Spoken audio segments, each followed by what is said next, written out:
My name's Sarah. I'm a junior assistant psychologist with Lexxic, and I am joined today by Ross. I'll let you introduce yourself, Ross. I'm 52, I live in Northern Ireland, and I've lived here for nearly 20 years, but I'm a bit of a home bird, but I'm actually from Scotland. Just to start off with then, do you want to kind of talk to us a little bit about your journey of getting diagnosed with dyslexia and how that was for you? When I turned 42, I went on a counselling course to train as to be a counsellor, and I discovered during the course that I was dyslexic because I wasn't actually picking things up right. Okay. And I had been nagged by my good lady wife to get it sorted. And me being a stubborn northerner, I just ignored her. But eventually it came to pass that I had to go and get it sorted. So the college was able to do an assessment. Yeah. And then they came back and said it was positive that I was dyslexic. And as you know, that 9 times out of 10, when you're dyslexic, you're born with it. So I have had dyslexia since I was born, but I only discovered I was 42. So I've had a whole lot of difficulties and challenges all along the way because of that. Okay. But prior to that, I had an inclination that things weren't quite right. Okay.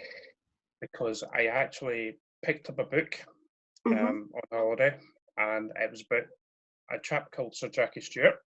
Yeah. And he wrote about his challenges and difficulties, and he was diagnosed at 42. Yeah. And I was sitting in Scotland when I read the book, and I was sitting in my old bedroom when reading the book, and I had my eureka moment. That's when I finally decided that I must be dyslexic after all.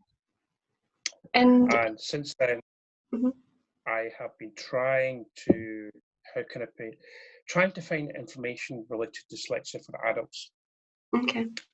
At that time, I couldn't find any. There was very little information about it. There was very little local information. Nationally, I couldn't find any information, so I took it on myself to engage with people globally with dyslexia. Start writing about them, and the very first person I interviewed, it took me about 2 or 3 months to organise, was Sir Jackie Stewart. Okay, fabulous. How was that for an experience? Extremely heartwarming and very, I would almost say upsetting as well, because it was actually a kindred spirit, speaking to someone who had been through the challenges and difficulties without knowing it. Then realised later on in life they had dyslexia just like me, but obviously he had world-class success in doing something while I didn't, basically. And getting your diagnosis of dyslexia, did that change how you saw yourself or the way you thought about yourself from that point onwards? I looked at myself and analysed myself over and over again, and I traumatised, but I don't want to say traumatised myself, but I really put myself through the mill because I couldn't understand why had it been ignored, why it never been picked up. I sort of looked at myself and realised that, this is where I went wrong in the past. This is where the mistakes were, and the reason why I made these mistakes was because I was dyslexic. And at that time, I literally beat myself up because I was making continual mistakes all the time, and I just didn't know why. And I just accepted it. It was just me. I wasn't going to change. It was my fault. I couldn't explain why it was happening at the time, but hindsight's a great thing, but now I realise why I was making these mistakes, because I was dyslexic. What kind of positive experiences have you found since your diagnosis? What kind of positive impact has it had for you? I didn't realise that because dyslexia cuts across every age group and every social group, because of 10% of, I think it's 10 to 15% of the working population have dyslexia, it cuts across everyone. So a lot of people I have dealt with and talked to, it's actually quite heartwarming because they went through the same situation, and the amount of people who have been through that and now acknowledged as being at the top of their league and whatever they do, it's actually quite phenomenal. Because I've been talking to people that it would take my breath away, but deem me in a conversation with them. But because there's a sort of kinship and understanding, that it sort of break down barriers because we are like each other, because we've been through the same situation, we know what it's like, and the ones that deal with, they are actually of the same mind, and they actually want to pursue or even to raise awareness even more by their own using their own influence and their own power. Do you find it really brings people down to a kind of level playing field then, and gives you something in common where there may be before? I think it does, and this doesn't always get recognised. Sadly, this doesn't always recognise that. People used to think that I'm doing it for myself. I never do it for myself. I do it for other people. I want to raise awareness for other people, because I don't want people to go through the same things what I had to go through. If I could help someone, if I can help at least one person, then it's one person that I know I've helped. You know, just to raise awareness and raise understanding. I mean, the other thing I suppose, there's so many adults in life have went unrecognised or have undiagnosed. Yeah. Unlike other people that you probably know, that dyslexia can run in families. It's genetics. Sometimes when a child gets diagnosed and the parent gets diagnosed as well, and then the parent discovers it's dyslexia as well. Yeah. So there's a common thread there as well. And do you find that's something that's kind of come to light a bit more now as it's becoming more well known? It is that case that parents and children have been diagnosed kind of almost together. Yeah, definitely. Because I don't know if there was, because at the time there was a social stigma, or there wasn't enough information about to do with assessments. I don't know. I really don't. And I don't really care. That's to be honest with you. But I think there's a more openness and there's more understanding than there was in the past. And it's kind of shocking to find that like me, there's a generation of people who potentially have dyslexia but they didn't know they had it, and they went through the trials and tribulations like I did, and so many other people have went through themselves, and it could have been a lot easier and a lot more simpler than that. And I know a lot of people will talk about, the areas of difficulty that they face and things like that. But what talent does your dyslexia bring? What kind of key talents would you really attribute to that other people maybe don't have? I think people don't realise that we could be sitting looking out a window, and we can easily brainstorm, but we brainstorm with ourselves because we come up with these really, how can I put it, different ideas. We have observation skills, we have creativity, we have multi-layered thinking, empathy, problem solving. These are the potential skills that you can never teach.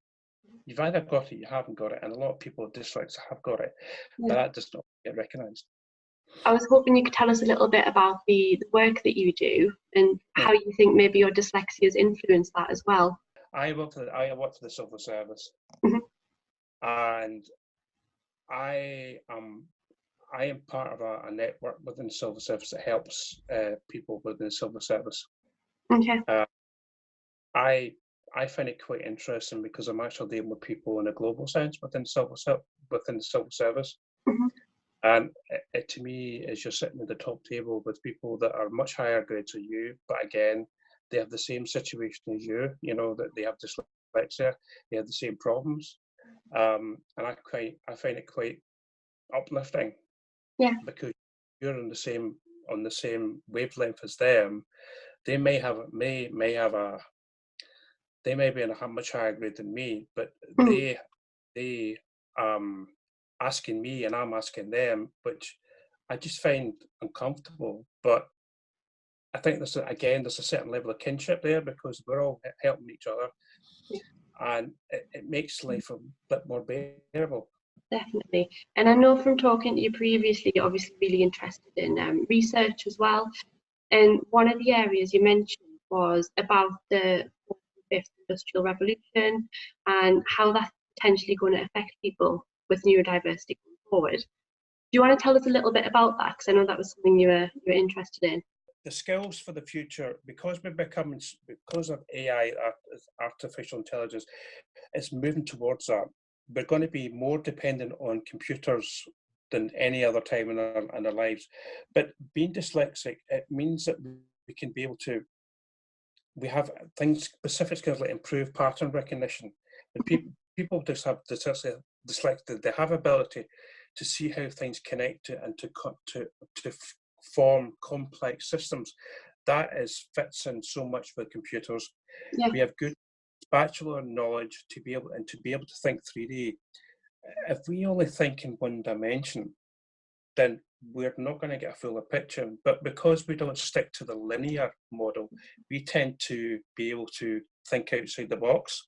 Yeah. Excellent problem solving, and we have sharper peripheral vision. I can't hardly this. Dyslexia, when we have dyslexia, it could be seen as harder to focus on individual words. But being dyslexic, it means that it can be easier to see things from the outer edges as well. Mm-hmm. And from your experience then, would you say this is something that's starting to take effect already? Would you say organisations are starting to understand this a bit more, hiring and developing people? I think it could be something phenomenal. I think it's I keep talking about, people saying about natural resources and untapped resources. We have people who are dyslexic are a natural resource and a very much untapped resource. People don't want, or people might want to get involved with it and looking at it, but I think there's something there that it could be done more. Okay. Get the potential out of people. Instead of keeping to the same roadmap, instead of keeping to the standardized way of doing things, be able to deviate and look at other things.